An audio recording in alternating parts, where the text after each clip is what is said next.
ये हो रहा है लगभग 15 करोड़। यानी कि जिसने भी 9,500 रुपये लगाए उसकी वेल्थ हो गई लगभग 14 to 15 करोड़। 9,500 रुपये, 10,000 मान लो।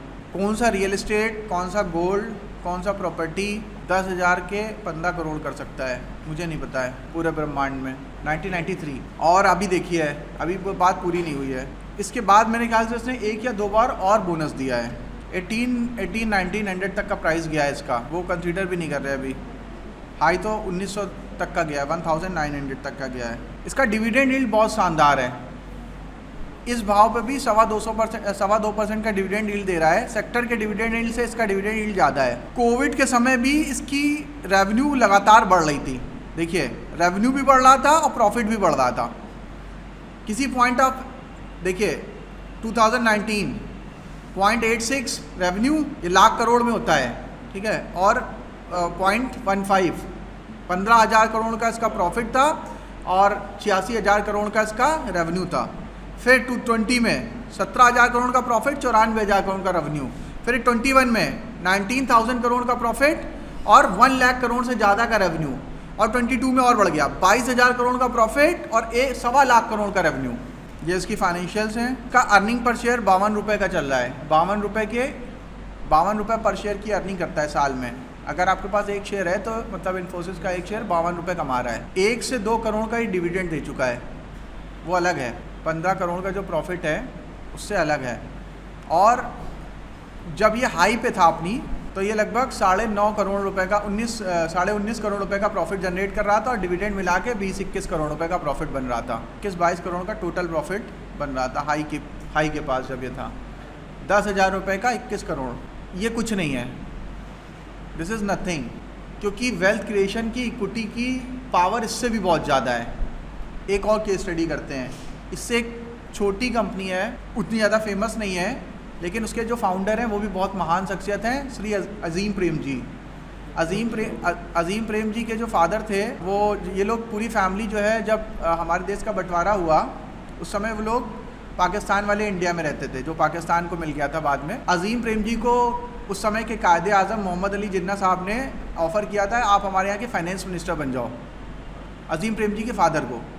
लेकिन उन्होंने कहा नहीं, मैं हिंदुस्तान में पैदा हुआ हूँ, हिंदुस्तान में ही मरूंगा। और वो पाकिस्तान से माइग्रेट करके इंडिया आ गए थे, वो और उनकी पूरी फैमिली। और इंडिया में आके उन्होंने अपना बिजनेसमैन तो थे ही वो, यहाँ पे उन्होंने बिज़नेस किया और वो कोई पॉलिटिक्स में नहीं गए। समझ लीजिए उस समय कोई किसी इंडिविजुअल को ऑफ़र मिले कि आप हमारे कंट्री के फाइनेंस मिनिस्टर बन जाओ, कितना बड़ा रुतबा था।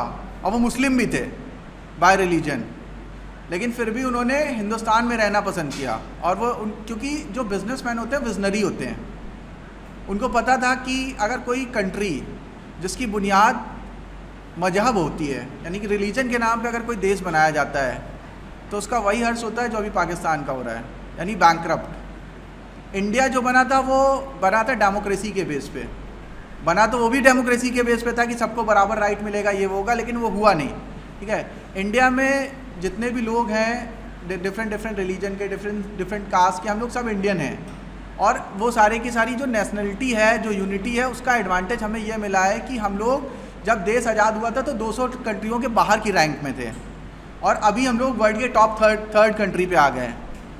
और पाकिस्तान जो कि रिलीजन के नाम पे बना था, डायरेक्ट एक्शन कराया था मोहम्मद अली जिन्ना साहब ने। डायरेक्ट एक्शन का मतलब ये था कि मारो, इस बुनियाद पे बना था, तो उसका हर्ष वही हुआ, वो बैंकरप्ट की कगार पे पहुंच गया, या बैंकरप्ट मान लो उसको, नियर अबाउट बैंकरप्ट ही हो गया। उनको पता था कि ये नहीं चलेगा और भविष्य हिंदुस्तान में ही है, तो वो उन्होंने माइग्रेट किया और इंडिया में। उसके बाद अजीम प्रेम जी ने, आपको पता है टाटा के बाद हिंदुस्तान में सबसे ज़्यादा चैरिटी करने वाला कोई बंदा है तो वो अजीम प्रेम जी हैं। अभी भी हर साल वो करोड़ रुपए की चैरिटी करते हैं। कोविड में उन्होंने टाटा ग्रुप से ज़्यादा चैरिटी करी है, 10-10 हज़ार करोड़, 25-25 हज़ार करोड़ रुपए वो चैरिटी कर चुके हैं, 25,000 करोड़।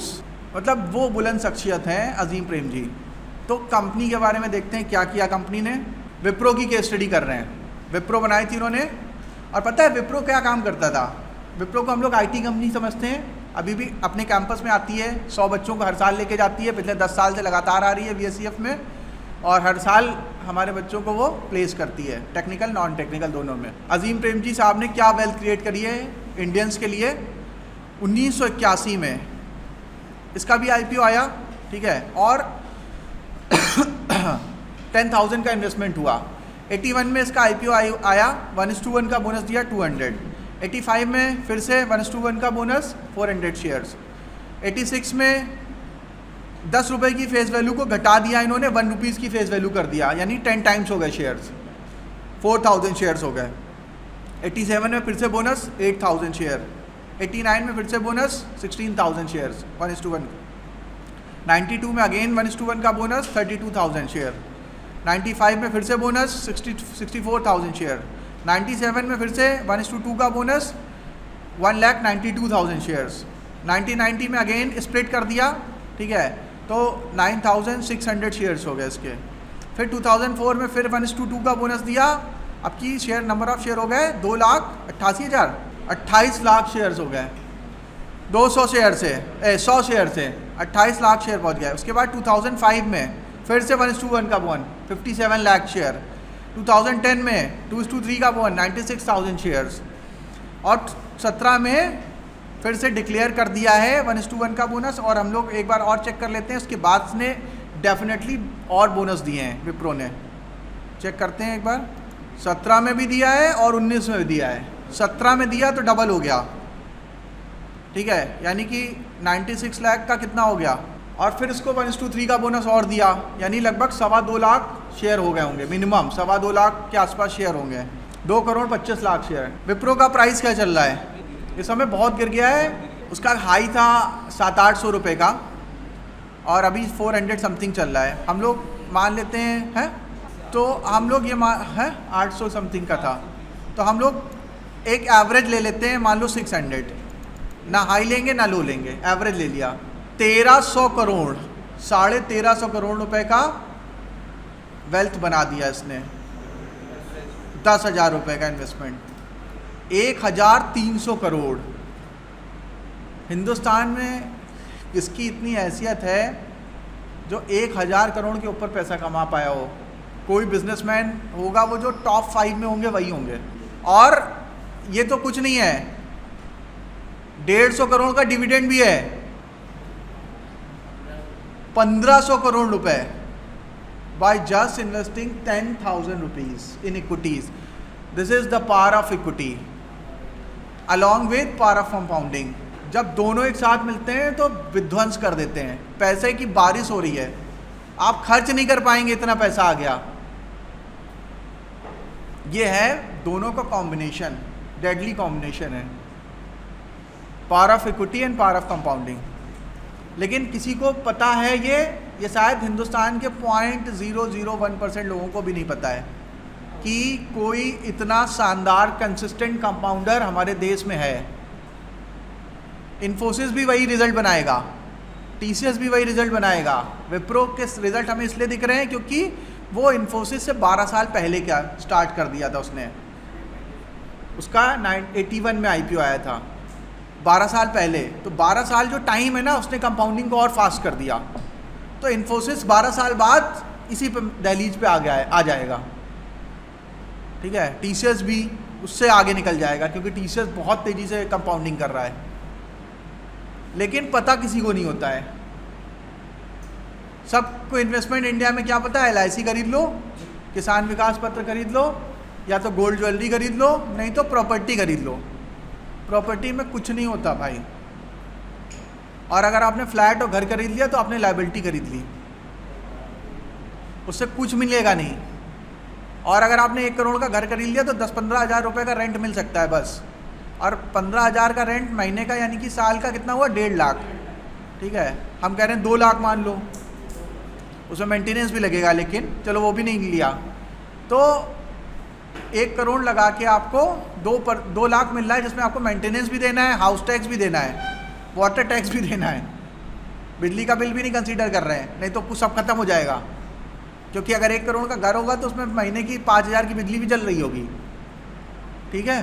तो यानी कि कुल मिला के 2% की यील्ड आ रही है और खर्चा भी उतना ही हो रहा है। 50-60 साल बाद वो रिनोवेट कराना पड़ेगा, उसे फिर 10 लाख रुपए लगेगा। ठीक है, तो रियल इस्टेट में कुछ नहीं मिलता। रियल इस्टेट सिर्फ पर्सनल रहने के लिए लेना चाहिए, आपके पास एक घर होना चाहिए। और अब तो जो बहुत अच्छे फाइनेंशियल एडवाइज़र हैं वो तो कहते हैं घर ही मत लो, ठीक है, रेंट पे रहो, ज़्यादा बढ़िया है। लोकेशन, फाइनेंशियल फ्रीडम प्लस आपको लोकेशन फ्रीडम भी मिलनी चाहिए। अब जैसे मैं घंटाघर चौराहे पे रह रहा हूँ, तो मैं घंटाघर चौराहे पे रह नहीं रहा हूँ, मैं घंटाघर चौराहे पे रह के अपने आप की, अपनी बॉडी की दुर्दशा करा रहा हूँ। पीछे रेलवे स्टेशन, बगल में टैक्सी स्टैंड, बगल में टेम्पो स्टैंड, बगल में बस स्टॉप भी वहीं पे था, इतना कंजस्टेड, इतना पोल्यूशन, इतने लोग आते हैं वहाँ पे। ठीक है, तो यानी क्या कर रहे हैं, अपनी बॉडी ख़राब कर रहे हैं। इसकी जगह अगर कहीं सी बढ़िया हिल एरिया में रह रहे होते तो बहुत फ़ायदा होता। और अगर हमने घंटाघर की लोकेशन पे, मेन रोड पे घर लेके रखा हुआ है, तो आप उसका टैक्स भी हाई पे कर रहे होंगे, प्लस वो उसकी कॉमर्शियल वैल्यू है जिसको हम बर्बाद कर रहे हैं रह के। ठीक है, अगर उसको कॉमर्शियल पर्पज़ पे लगा दिया जाए तो ज़्यादा फ़ायदा होगा। तो नुकसान है इससे। ठीक है, हेल्थ भी ख़राब होती है और वेल्थ भी ख़राब होती है। तो यानी रेंट पे रहना ज़्यादा फ़ायदेमंद है। तो आपको समझ में आया ये चैप्टर कि महान लीजेंड्स अजीम प्रेमजी साहब और नारायण मूर्ति ने देश की सेवा कैसे करी, और इन्होंने अपने लिए, और पता है नारायण मूर्ति ने एक बहुत बड़ी गलती करी और अजीम प्रेमजी ने एक बहुत अच्छा काम किया। नारायण मूर्ति ने क्या किया, आपने शेयर डाइल्यूट कर दिए। डाइल्यूट करते गए मेरे पास इस समय उनके पास लेस देन 1% या 1% ही होल्डिंग बची होगी इन्फोसिस की। इसलिए नारायण मूर्ति की बात अब इन्फोसिस में कोई सुनता ही नहीं है, कोई बात उनकी मानता नहीं है, ना कोई उनको ध्यान देता है, सुनता नहीं, क्योंकि उनके पास पावर नहीं है। अजीम प्रेमजी के पास 74% शेयर हैं विप्रो के, उन्होंने अपनी इक्विटी डाइल्यूट ही नहीं करी है। जो पैसा उनको मिलता है चैरिटी कर देते हैं। डिविडेंड मिला, डिविडेंड बहुत देता है, ये ज़बरदस्त डिविडेंड देता है, तो डिविडेंड जितना मिलता है वो चैरिटी कर देते हैं, देश की सेवा में लगा देते हैं। नहीं तो वो भी मुकेश अंबानी के लेवल पे होते हैं वेल्थ में, लेकिन वो चैरिटी करते हैं। अंबानी अदानी चैरिटी नहीं करते हैं ज़्यादा, वो CSR कर देते हैं, वो थोड़ा बहुत, चैरिटीज़ नहीं करते। टाटा और विप्रो और इन्फोसिस ये कंपनियां चैरिटी करती हैं, अच्छे से करती हैं। विप्रो और टाटा बहुत ज़्यादा करती है। ठीक है, और देश की सेवा इन्होंने ऐसे भी करी कि कॉर्पोरेट टैक्स दिया कितना सारा, हर एक एम्प्लॉई, उनके कितने लाखों लाख एम्प्लॉई हैं जिनकी सैलरी होगी अच्छी खासी, 10 लाख 15 लाख 20 लाख का पैकेज से कम तो होता ही नहीं है, तो मिनिमम पैकेज है। ठीक है, तो वो लोग इनकम टैक्स देते होंगे, लाखों लोग इनकम टैक्स दे रहे हैं, और जो अपर स्लैब में आते हैं उनकी तो 1-1 करोड़ तक की सैलरी होती है साल की। ठीक है, तो इस तरह से ये जो कॉर्पोरेट्स हैं, बिजनेस ना, लाखों करोड़ों लोगों के लिए इन्होंने कितनी वेल्थ क्रिएट करी। ये इंडिविजुअल्स के लिए वेल्थ क्रिएट करते हैं, शेयर होल्डर्स के लिए वेल्थ क्रिएट करते हैं, जो लोग इनसे जुड़े होते हैं, stake holders, banker, vendors, suppliers, computer provider, सारे लोगों का फ़ायदा होता है। एक कंपनी जब ग्रो करती है तो उससे जुड़े सब लोगों को ग्रोथ मिलती है। तो थोड़ी ना कि खाली अजीम प्रेमजी अरबपति बन गए। अजीम प्रेमजी की वजह से कितने लाखों करोड़ लोग करोड़पति अरबपति बन गए। इन्फोसिस की वजह से, नारायण मूर्ति जी की वजह से करोड़ों लोग अरबपति बन गए। ठीक है, टाटा ग्रुप ने कितने लोगों को वेल्थ क्रिएट करके दी। तो ये जो कंपनियां होती हैं ये सिर्फ अपने लिए नहीं वेल्थ क्रिएट करती हैं, ये पूरे देश की सेवा करती हैं। और इसीलिए मैंने कहा था कि हम लोग क्या है, इंडिया में एक बहुत मिसकंसेप्शन है, इसको आप लोग ज़रूर अपनी लाइफ में एड्रेस करिएगा। मेरी रिक्वेस्ट है आपसे कि इंडिया में हम लोग किसान को बहुत इम्पोर्टेंस देते हैं। ठीक है, जय जवान जय किसान बोलते हैं, जवान को बहुत इम्पोर्टेंस देते हैं, और बिजनेसमैन को चोर मानते हैं।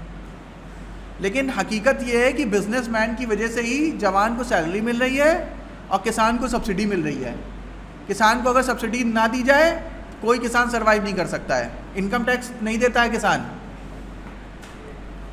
और सस्ते दामों पे बिजली मिलती है, सस्ते दामों पे पानी मिलता है, टैक्स लिया नहीं जाता है, उसके खाते में डायरेक्ट कैश ट्रांसफ़र करती है सरकार, तब उन लोगों का सर्वाइवल हो रहा है। फौजियों को कितना पैसा दिया जाता है, रिटायरमेंट के बाद पेंशन दी जाती है। मैं ये नहीं कह रहा कि नहीं देना चाहिए, ज़रूर देना चाहिए, लेकिन हम बिजनेसमैन जिसकी वजह से दे रहे हैं उसको तो बदनाम ना करें। हम लोग क्या कहते हैं, बिजनेसमैन को चोर समझते हैं, लेकिन बिजनेसमैन ही रियल टर्म में देश चला रहे हैं। उन्हीं के पैसे से सारे जितने भी ब्यूरोक्रेट्स हैं उनको सैलरी मिल रही है, उन्हीं की पैसे से, क्योंकि उन्हीं के पैसे से जितने भी पॉलिटिशियन हैं उनके स्विस बैंक अकाउंट भरते हैं, उन्हीं से वो ब्राइबरी भी लेते हैं, उन्हीं को परेशान भी करते हैं, उन्हीं को एक्सप्लॉइट भी करते हैं। जितने गैंगस्टर्स चल रहे हैं इनको चंदा मिलता है, जितने भी ये चुनाव लड़े जाते हैं उनके लिए जो खर्चा आता है वो भी बिजनेसमैन देते हैं। और किसानों को सब्सिडी जो मिलती है, जवानों को जो सैलरी मिलती है, जितने हॉस्पिटल चैरिटेबल चल रहे हैं हिंदुस्तान में, 1 रुपये में इलाज हो रहा है, फ्री में राशन आ रहा है, वो सारे के सारे कॉरपोरेट्स बियर करते हैं, वो कॉरपोरेट टैक्स देते हैं। जो एम्प्लॉयज़ को वो सैलरी देते हैं इतनी ज़्यादा उसका इनकम टैक्स भी आता है सरकार के पास। तो हमें उनको भी इम्पोर्टेंस देनी है। हमें बाकी सबकी इम्पोर्टेंस, डॉक्टर की, सैनिक की, किसान की, उनको तो सम्मान देना ही देना है, साथ में बिजनेसमैन को भी इक्वली इंपॉर्टेंस देनी है। हम लोग क्या है, इंडिया में प्रॉब्लम क्या है, हम लोग क्यों अमीर नहीं हो पा रहे हैं? क्योंकि हम लोग बिजनेसमैन को गलत नज़र से देखते हैं। हम कोई अमीर आदमी को देखते हैं, वो रोल्स रॉयस से जा रहा है या BMW से, सोचते हैं ये चोरी करके बनाया है। ये बताओ आज की तारीख में चोरी कौन नहीं कर रहा? कौन इंसान एकदम ईमानदार है? जिसकी 10 लाख रुपए की सैलरी है वो भी कोशिश करता है कि मेरा इनकम टैक्स बच जाए, 10 तरीके वो लगाता है, CA के पास जाता है, फलाने के पास जाता है, ठीक है, सभी करते हैं। कौन है, कौन इस समय जो है वो बिल्कुल हरिश्चंद्र है? तो वो भी थोड़े बहुत कर सकते हैं, लेकिन टाटा ग्रुप जैसा है, विप्रो ग्रुप जैसा है, ये लोग तो बिल्कुल नहीं करते हैं। इन्फोसिस, विप्रो, टाटा, बिल्कुल ट्रांसपेरेंसी। उतनी ट्रांसपेरेंसी तो हम लोग भी नहीं कर सकते हैं जो सैलरीड वाले हैं, उसमें भी थोड़ा इधर उधर हो जाता है, ठीक है, उनका लेकिन बिल्कुल ट्रांसपेरेंसी का काम चलता है। तो ये लोग सच्चे देशभक्त हैं और सच्ची सेवा कर रहे हैं देश के। इसलिए एक स्लोगन इसमें ऐड कर सकते हैं आप, जैसे अटल बिहारी वाजपेयी जी ने ऐड किया था, जय जवान जय किसान जय विज्ञान। उसमें एक चीज़ और ऐड कर सकते हैं, जय जवान जय किसान जय विज्ञान, और जय एंटरप्रेन्योर्स भी। एंटरप्रेन्योर्स भी इक्वली इंपॉर्टेंट है, ठीक है, बिजनेसमैन भी इक्वली इंपॉर्टेंट है, ठीक है, वो ज़रूर होना चाहिए। ये 2 केस स्टडी में किसी को कोई क्वेश्चन पूछना हो तो बताइए, किसी का कोई कन्फ्यूज़न, कोई क्वेश्चन?